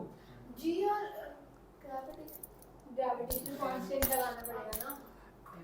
M1 M2 M², क्योंकि M1 की वैल्यू भी M है, M2 की वैल्यू भी M है और डिस्टेंस A है। क्यों? क्योंकि इक्विलेटरल। मैंने यहाँ पे वैल्यू नहीं दिया है, तो ये जनरल आंसर बन गया। क्या बन गया? अब MCQ कैसे बनेगा देखना। ये तो हो गया कॉन्सेप्ट। क्या हो गया? कॉन्सेप्ट हुआ कि अगर दो इक्वल फोर्स लग रहे हैं तो F होगा √3 और F की वैल्यू होगी आपकी GM² अपॉन A²। ये कॉन्सेप्ट निकला इससे। अब आपको मास दे दिया गया भाई 10 ग्राम। क्या दिया गया? जिसको आपको केजी से डिवाइड करना पड़ेगा। डिस्टेंस दे दिया मैंने 2 मीटर, क्योंकि तो मीटर में ही रहेगा। अब आपको MCQ बनेगा तो आपको एग्जैक्ट वैल्यू आएगी, क्योंकि G की वैल्यू पता है आपको, M की वैल्यू पता है और आपको A की वैल्यू भी पता है। ठीक है, थोड़ी फील करो इसको लेवल। गोली मार लूं मैं अपने आप को। इक्विलेटरल ट्रायंगल है, क्या है? उसने क्या बोला? Equilateral triangle. क्या बोला है?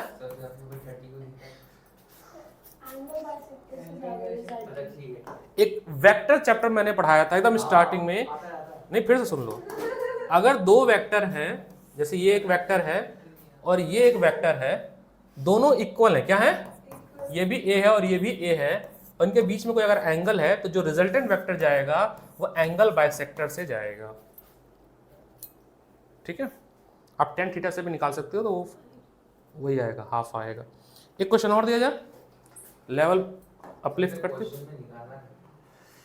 केवल वो निकाला था फोर्स, अरे नेट फोर्स निकाला था, नेट फोर्स ऑन एनी मास। मान लो मैंने निकाला C पे, तो वो निकला था F√3 और F की वैल्यू थी GM² अपॉन A²√3। ये आंसर है।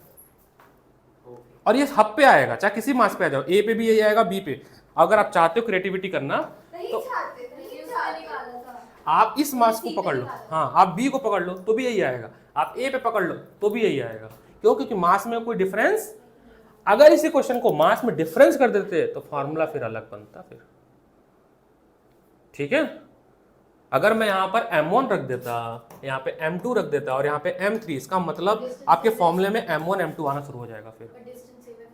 हाँ, डिस्टेंस सेम फिर भी है। हाँ, लेकिन फॉर्मूले में फिर फॉर्मूला आपका F√3 में फिर F अलग अलग आएगा फिर। ये बात है, वो डिफिकल्ट हो जाएगा। वो भी कराओ। नहीं भाई, आसान आसान कर रहे हैं। अब देखो सर, एक और क्वेश्चन लीजिए।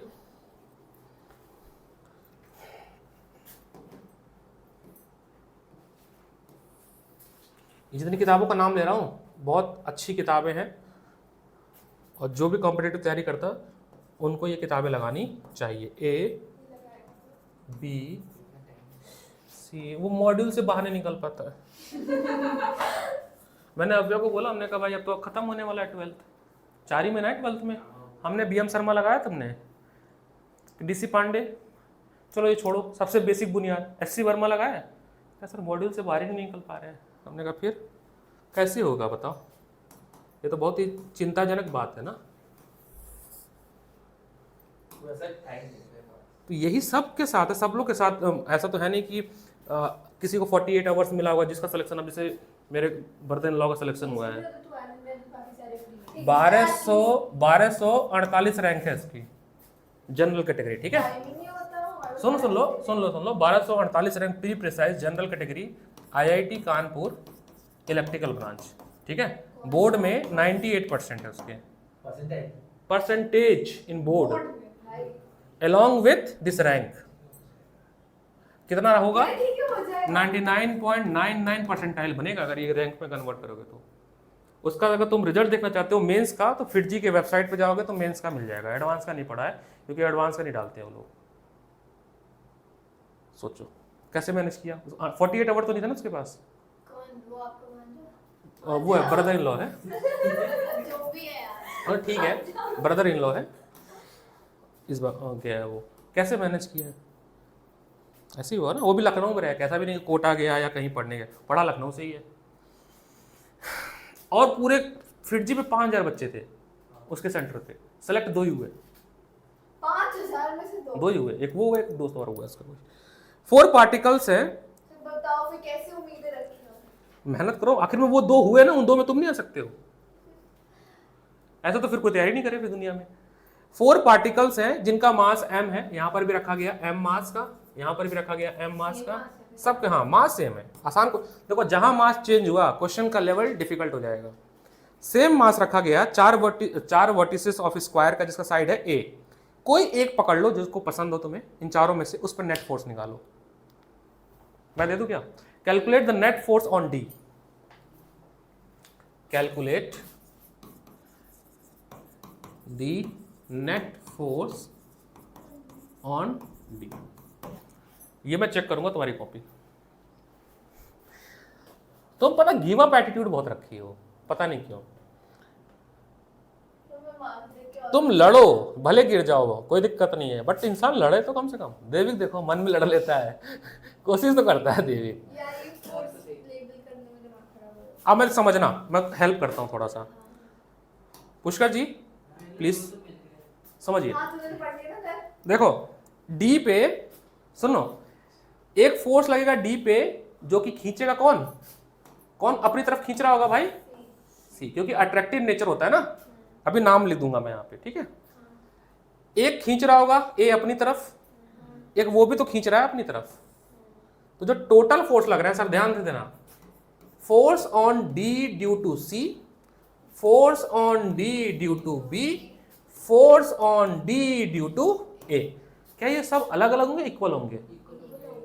मारो तो झापड़ खींच के।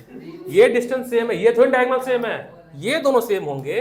F D C is equal to F D A होगा, क्योंकि ये डिस्टेंस सेम है, क्योंकि ग्रेविटेशन जो है वो डिस्टेंस पे वेरी करता है।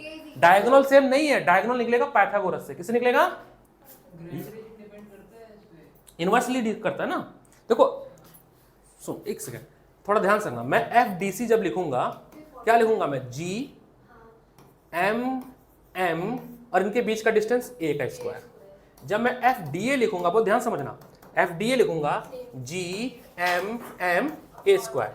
लेकिन जब मैं एफ बी डी लिखूंगा तो भाई साहब G M M B D का स्क्वायर, और बी डी का स्क्वायर निकलेगा पाइथागोरस थ्योरम से। क्या होता है जल्दी बताओ? रूट ए होता है ना शायद। अरे भैया ये ट्राइंगल है, ये भी ए है, ये भी ए है, तो ये क्या हो जाएगा? ए स्क्वायर प्लस ए स्क्वायर, तो 2a स्क्वायर, तो a बाहर आ गया। ये याद रखना भाई, a रूट 2।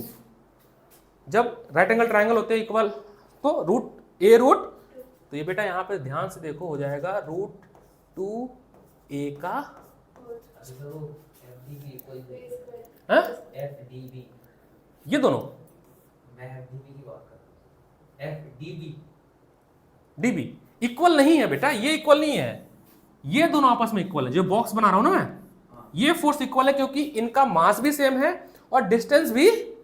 ये क्यों नहीं सेम हुआ? क्योंकि मास तो सेम है m और m, लेकिन डिस्टेंस बदल गया। डिस्टेंस हो गया a रूट 2, क्योंकि फोर्स के फॉर्मूले में बड़ा ध्यान से देखो तो आपने पढ़ा था इनवर्सली प्रोपोर्शनल टू डिस्टेंस का स्क्वायर। डिस्टेंस बदलेगा तो फोर्स भी बदल जाएगा। अब आप कैसे करोगे? इन पे बट वर्क सेम रहता है ना, वर्क सेम रहता है ना उन तीनों पे। अरे मुझे नहीं पता भाई, अभी बताओ कैसे सॉल्व करोगे? आप कैसे करोगे?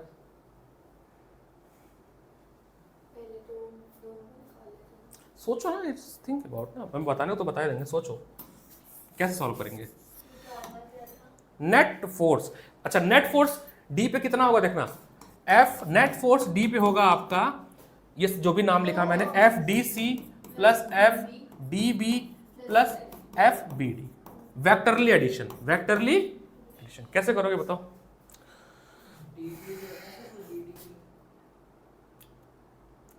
अरे यार सुनो, डी सी हो गया, डी ए हो गया, डी ए कर दो इसको, और इस हाँ ठीक तो लिखा था मैंने, इसको डी बी कर दो, ठीक है। ऐसा कंफ्यूजन हो रहा है तो इसको F1 लिख लो, इसको F2 लिख लो और इसको F3 लिख लो। तो F1 plus F2 plus F3। सोचो कैसे करोगे? ये तो करो यार, ये तो कर दो यार प्लीज, बस लॉजिक बता दो क्या करोगे, कैसे करोगे।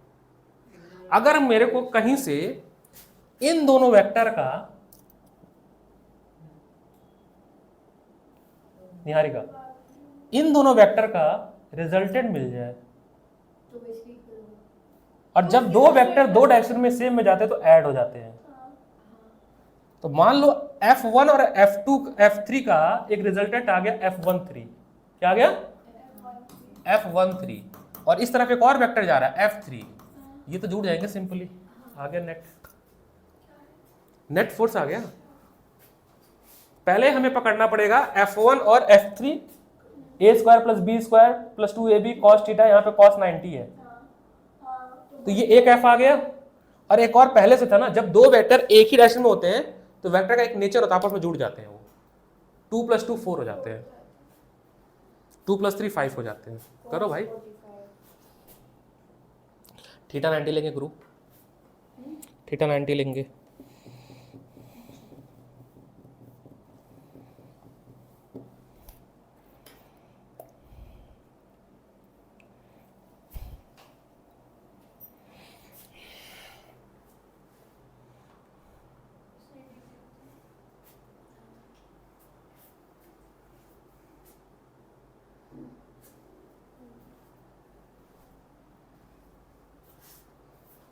समझना फिर से मेरी बात, कोशिश करना समझने की।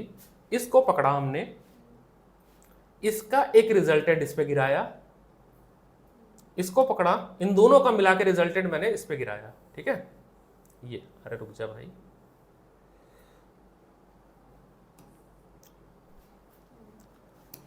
ये जो दोनों है ना F1 और F3, इनका रिजल्टेंट F1 और F2 का रिजल्टेंट जो है वो F3 पे सुपर इम्पोज हो जाएगा। देखो ये F1 है और ये दोनों बराबर होंगे कि नहीं होंगे? बीच में एंगल कितना, थोड़ा बताना तो, F² plus F² plus 2FF cos 90 की वैल्यू क्या होती है? ये तो गया हमारा 2F² F√2। तो इनका रिजल्टेंट क्या है इधर? F√2।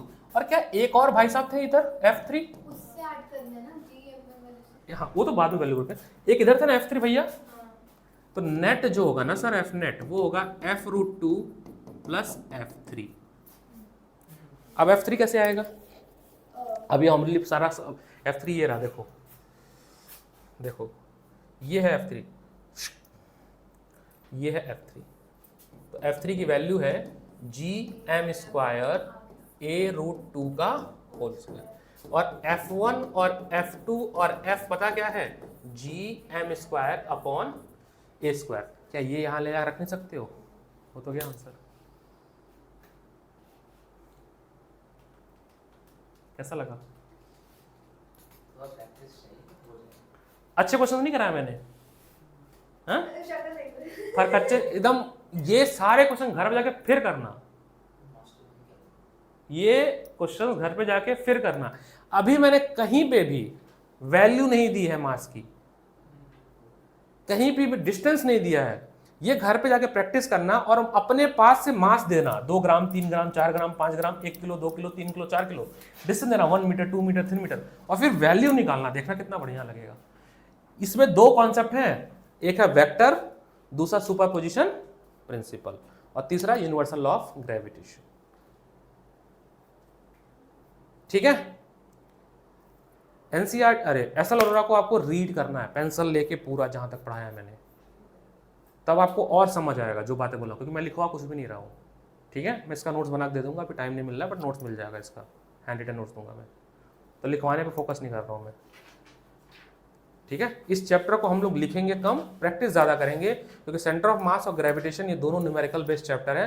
किसी से उठा के पूछ लो, इसका बेस्ट फ्रेंड ध्रुव हमारे पास अभी आया था, ध्रुव, उसने बताया, तो ये दोनों चैप्टर छोड़ के गया था। ध्रुव के मार्क्स पता चले तुम्हें? फिजिक्स में और केमिस्ट्री, फिजिक्स और